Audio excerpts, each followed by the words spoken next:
Hi friends, എല്ലാവർക്കും എൻ്റെ YouTube ചാനലിലേക്ക് സ്വാഗതം. ഇന്ന് ഞാൻ എൻ്റെ വീട്ടിലെ കുറച്ച് പച്ചക്കറി ചെടികളാണ് കാണിക്കുന്നത്. ഞാൻ ഒരു മാസത്തോളമായി മാത്രമാണ് ഈ കൃഷി ആരംഭിച്ചത്. ഇത് കോവലാണ്. കോവൽ നട്ടിട്ട് ഒരു മാസത്തോളം മാത്രമേ ആയിട്ടുള്ളൂ. എന്നാലും അത്യാവശ്യം വള്ളികൾ വീശിയിട്ടുണ്ട്. ഇത് ഞാൻ കടയിൽ നിന്ന് വാങ്ങിയ കത്തിരിയിൽ നിന്ന് എടുത്ത വിത്തുകളാണ്. അത് ഉപയോഗിച്ചിട്ടാണ് വിത്തുകൾ പാകിയത്. അത് നന്നായിട്ട് മുളച്ചിട്ടുണ്ട്. എന്നും നന്നായിട്ട് നനച്ച് കൊടുത്താൽ മാത്രമേ കത്തിരി തൈകൾ നന്നായിട്ട് വളരുകയുള്ളൂ.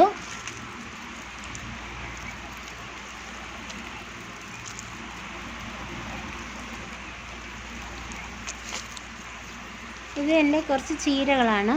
ഇത് ഞാൻ നട്ട ചീരയല്ല, അത് തനിയെ മുളച്ച് വന്നതാണ്.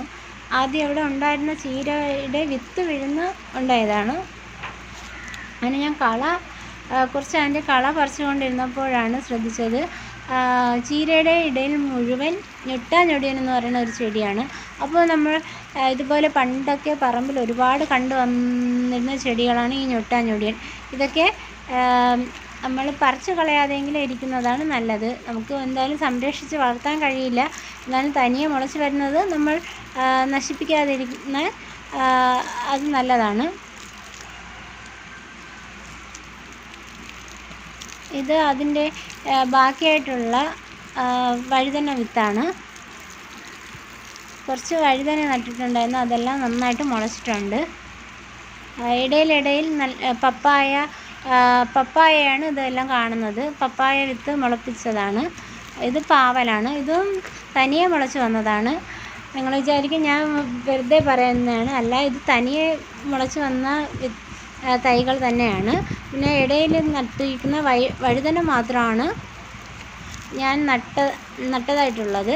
അപ്പോൾ ആവശ്യത്തിന് നനയുണ്ടെങ്കിൽ തന്നെ നമ്മുടെ ചെടികളെല്ലാം നന്നായിട്ട് വളരും. അപ്പോൾ സ്വന്തമായിട്ട് ആർക്കും കൃഷി ചെയ്യാവുന്ന ഇതിൽ തന്നെ നമുക്ക് മനസ്സിലാവാം. ഒരു മാസം മാത്രമാണ് ഞാൻ ഈ ചെടികളെല്ലാം നട്ട് വളർത്തിയത്. അതുകൊണ്ട് ചീര, വെണ്ട, കത്തിരി എല്ലാം നമുക്ക് സ്വന്തമായിട്ട് നട്ട് വളർത്താവുന്നതേ ഉള്ളൂ.